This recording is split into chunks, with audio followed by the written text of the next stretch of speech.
Jumpa lagi dengan saya, Pribadi Stianto, mewakili kami berdua menyampaikan topik kedua dari mata kuliah statistika lanjutan yang kami persiapkan berikut ini.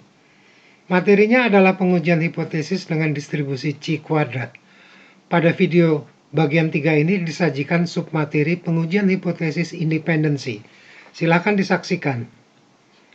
Sesuai namanya, pengujian atas ada atau tidak adanya independensi atau kebebasan yang komplementernya adalah ketergantungan. Maka uji ini akan melibatkan dua variabel. Seperti halnya uji goodness of fit, di sini bukan menguji parameter. Kita akan menguji apakah kedua variabel yang diamati adalah independen, yaitu tidak adanya pola hubungan tertentu. Atau sebaliknya, mereka berhubungan dengan sebuah pola tertentu. Ya, kita hanya dapat menyatakan adanya pola hubungan tertentu tanpa dapat menyatakan lebih spesifik polanya. Variabel yang digunakan perlu diskalakan dalam bentuk kategorikal. Artinya, bila masih lebih tinggi, yaitu masih numerikal, agar diturunkan supaya hanya kategorikal, yaitu nominal atau ordinal. Interaksi antara kedua variabel disusun dalam bentuk contingency table. Catatan, bila kedua variabelnya memang numerikal, kita akan menggunakan peralatan yang lebih ampuh, yaitu uji korelasi. Dalam uji korelasi, kita dapat mengetahui arah hubungan dan tingkat keeratan hubungan mereka. Terlihat bahwa ketika ada informasi yang lebih banyak dalam bentuk numerikal, maka kita dapat mengungkap keterkaitan yang mungkin ada di antara kedua variabel itu. Baik, kembali pada uji independensi, landasan penalarannya adalah berdasarkan asumsi bila kedua variabel X dan Y bersifat independen. Pertama, dapat dibuat frekuensi yang diharapkan dalam setiap sel pada tabel untuk kondisi keduanya independen. Jadi, akan ada frekuensi aktual dan frekuensi yang diharapkan untuk setiap sel yang berwarna kuning pada tabel ilustrasi. Penyimpangan frekuensi aktual dari frekuensi yang diharapkan akan menentukan apakah kedua variabel independen atau tidak.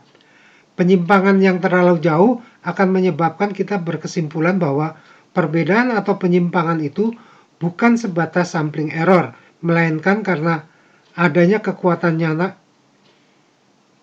Penyimpangan yang terlalu jauh akan menyebabkan kita berkesimpulan bahwa perbedaan atau penyimpangan itu bukan sebuah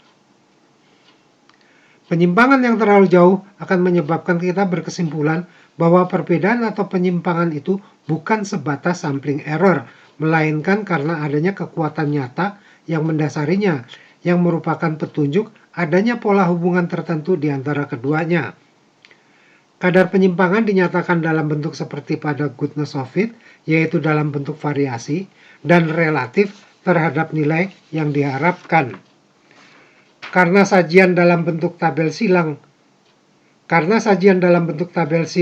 yaitu adanya baris-baris dan kolom-kolom, maka formula yang terdahulu ditulis demikian ini untuk dapat dimaknai mencakupi seluruh sel yang ada pada tabel silangnya.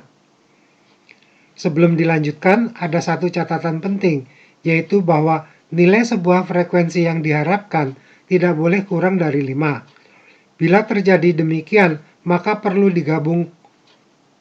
Bila terjadi demikian, perlu dilakukan penggabungan sel berfrekuensi kurang dari 5 itu dengan sel-sel.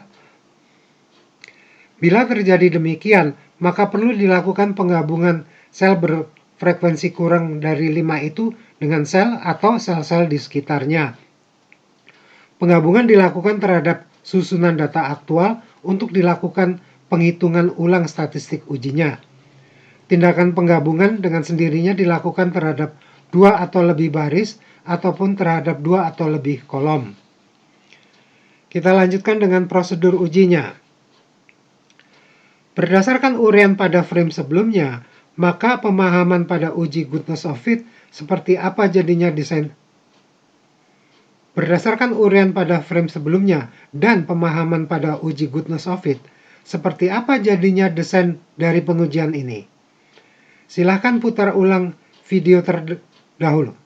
Silakan putar ulang video terdahulu untuk bagian desain uji goodness of fit dan pemaparan pada awal satu frame. Silakan putar ulang video terdahulu untuk bagian desain uji goodness of fit dan pemahaman pada awal satu frame sebelum frame ini. Beginilah desainnya. Ya, H0 dan HA dinyatakan sebagai independen dan tidak independennya kedua. Ya, H0 dan HA dinyatakan sebagai independen dan tidak independennya kedua variabel. Katakanlah X dan Y. Dengan kriteria, statistik ujinya lebih besar daripada C kuadrat kritis yang derajat bebasnya ditentukan berdasarkan kategorisasi dari baris dan kolomnya, yaitu sebesar banyaknya kategori pada baris atau row kurang 1 kali banyaknya kategori pada kolom kurang 1. Secara diagram, keadaan itu ditunjukkan seperti ini. Selanjutnya, statistik uji, yaitu penjumlahan secara baris maupun kolom atas penyimpangan dalam bentuk variasi dan relatif. Tanda penjumlahan ganda digunakan untuk proses penjumlahan keseluruhan unsur secara baris dan kolom. Mula-mula kita menjumlahkan sel-sel yang ada di baris 1. Ini berarti kita menjumlahkan sel 1 sampai dengan sel C. Setelah semua kolom dijumlahkan, kita berpindah ke baris 2 untuk menjumlahkan sel-sel yang ada di baris itu, yaitu mulai dari kolom 1 sampai dengan C. Begitu seterusnya sampai dengan baris R. Dan terakhir, kita nyatakan kesimpulan dari pengujiannya. Mari kita lihat contohnya pada video 4. Silakan menyaksikan.